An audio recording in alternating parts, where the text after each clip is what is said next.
को सुनना है, शांतिपूर्वक आप रहें, क्योंकि यहाँ से समय बहुत कम होता है। कुछ समय पर यहाँ से हेलीकॉप्टर को उड़ना भी पड़ता है। मैं सिर्फ हेमंत दा को, हेमंत सोरेन जी को मुख्यमंत्री बनना आप देखना चाहते हैं?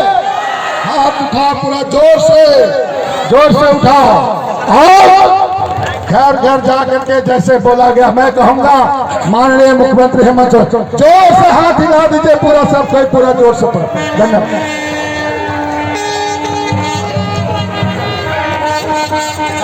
झारखंडी जोहार, जोहार, जोहार।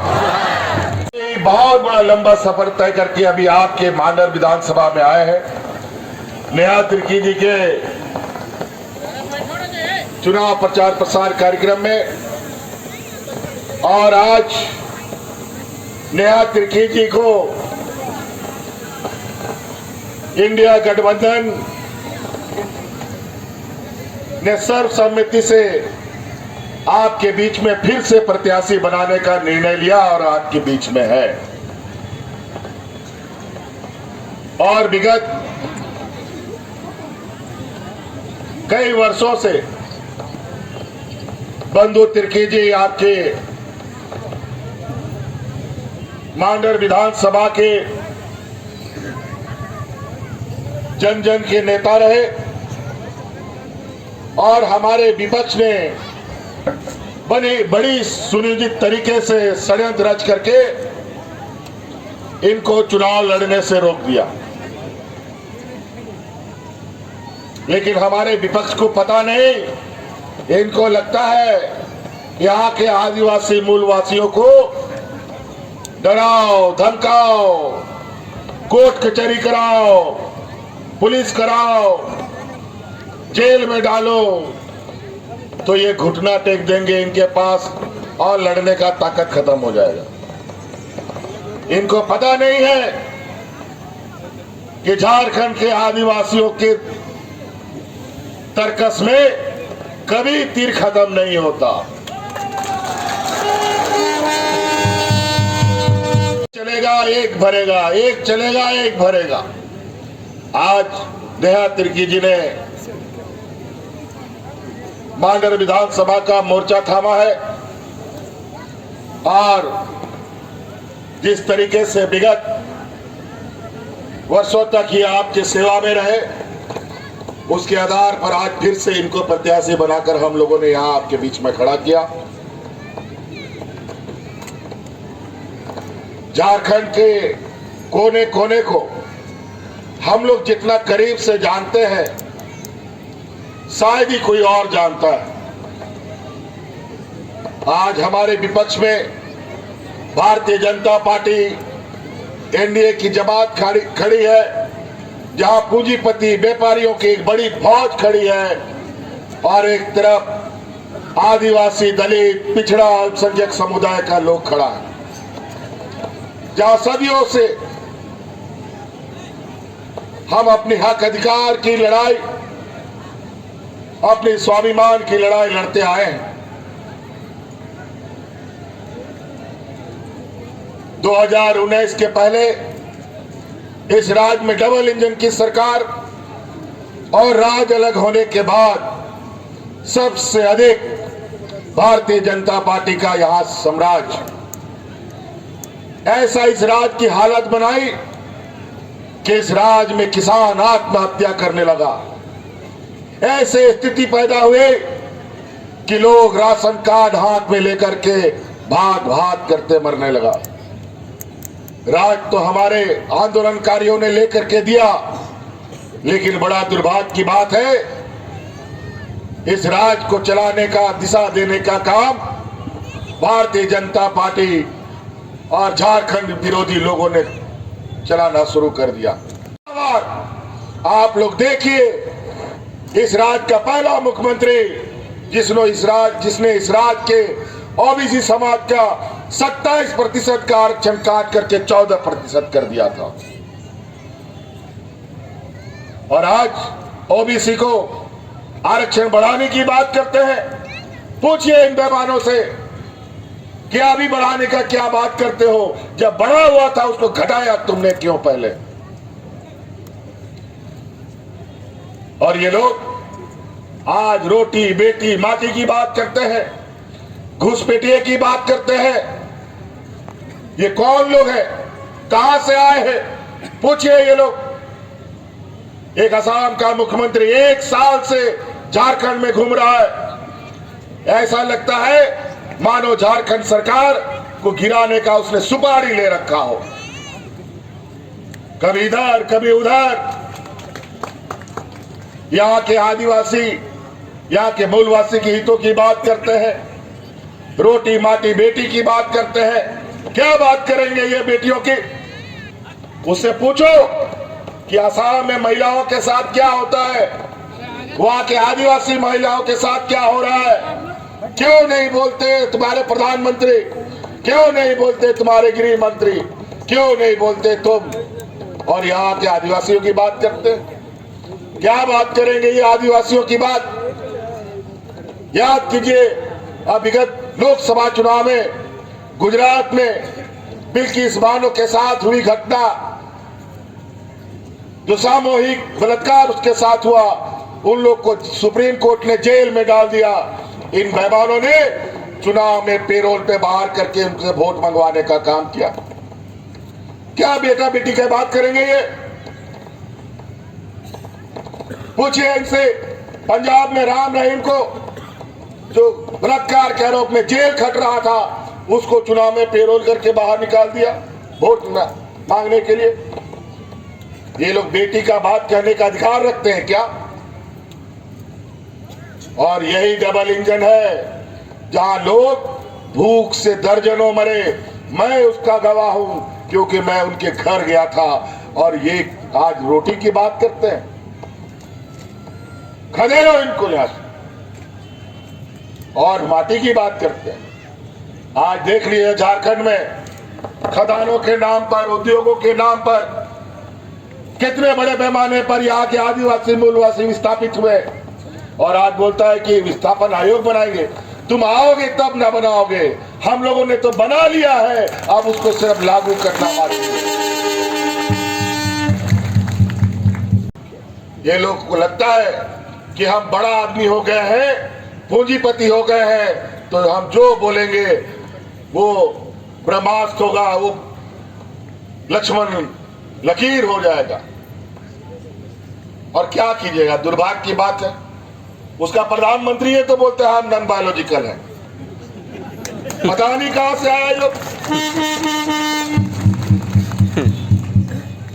बड़ा विचित्र।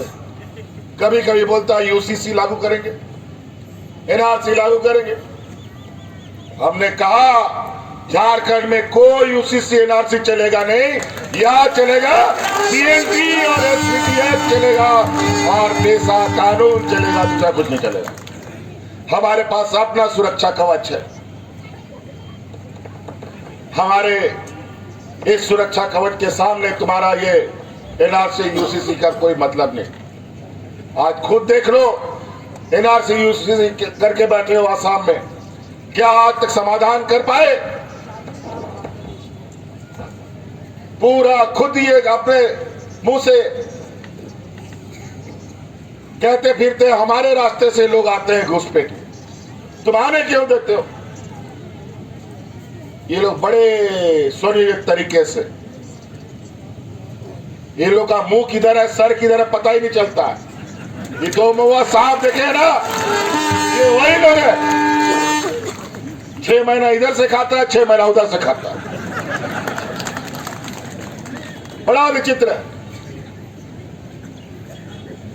इसीलिए साथी याद रखिएगा, आज हम लोग 5 साल में कोरोना जैसा चुनौती देखा, ऐसा महामारी जो ऐसे गरीब राज्यों के लिए एक अभिशाप होता है, जिसका आता ना पता और ना छोर, क्या दवा करेंगे क्या नहीं पता ही नहीं।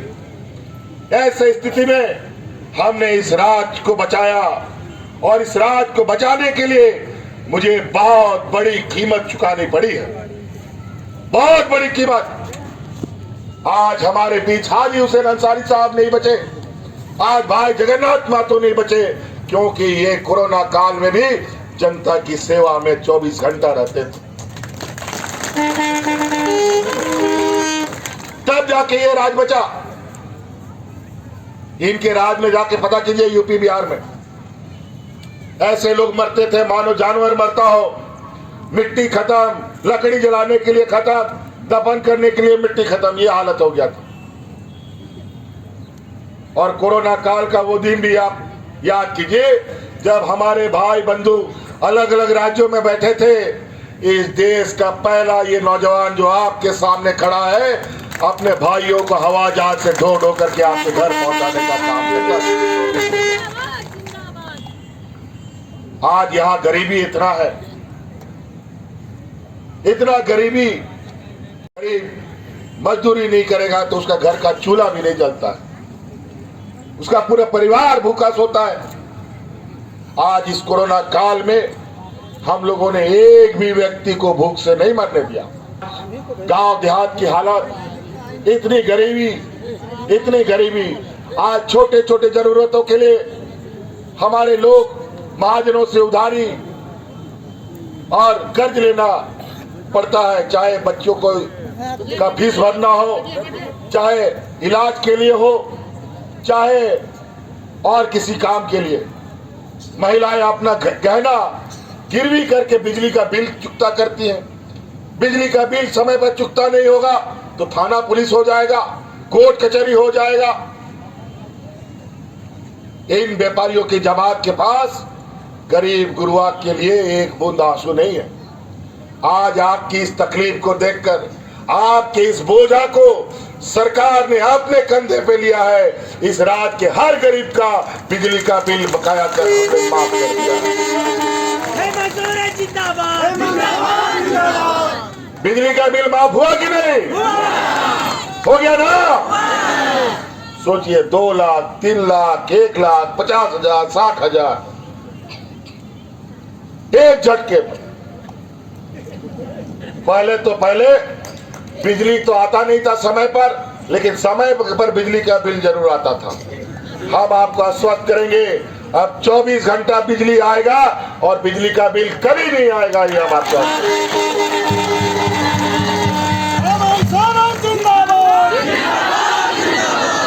हम लोग सिर्फ जुमलेबाज नहीं करते, हम लोग सिर्फ जो कहते हैं वो करके दिखाते हैं।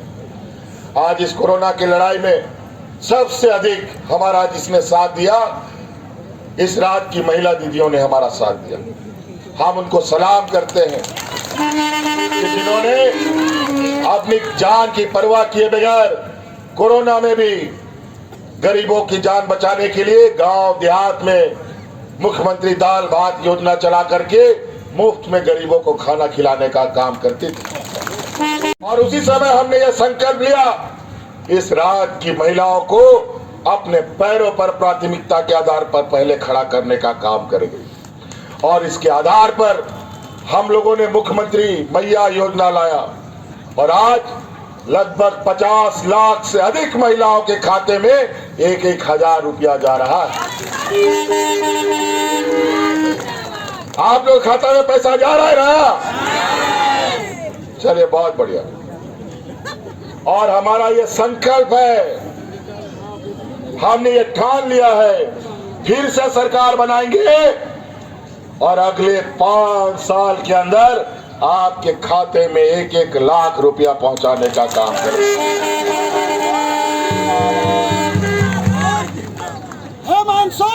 ये पहला कदम था, ये पहला कदम था 1,000 रुपया, और ये दूसरा कदम हमारा पड़ेगा। ये दिसंबर में हमने निर्णय ले लिया है, ये दिसंबर में जो 1,000 रुपया आपके खाते में जा रहा है, ये बढ़ करके 2,500 रुपया होने जा रहा है। कई ऐसी चीजें इनके पास गरीबों को राहत देने के लिए कोई योजना नहीं है, ना कोई पैसा है। सबसे नामी गिरामी आज व्यक्ति है, बहुत अमीर भी है लेकिन बहुत दयालु भी है। अजीम प्रेम जी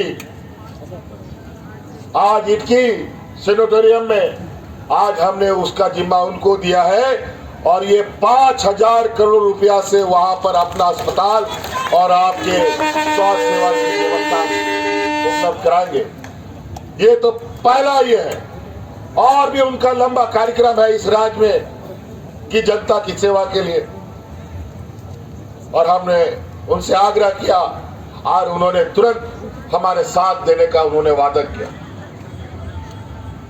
कई ऐसी चीजें बाकी स्कूल कॉलेज सड़क इस विषय में तो हमारे जनप्रतिनिधि आपको बताते ही होंगे, लेकिन इस षड्यंत्रकारियों का आप ध्यान रखिएगा। हिंदू मुस्लिम सिख ईसाई यही सब इनके पास है और कुछ बचा नहीं है। अजीब हालत है, हम 1,000 रुपये दे रहे तो 21 रुपया का ये जुमले लेके आ जाते हैं। किस वजह से, किस हैसियत से?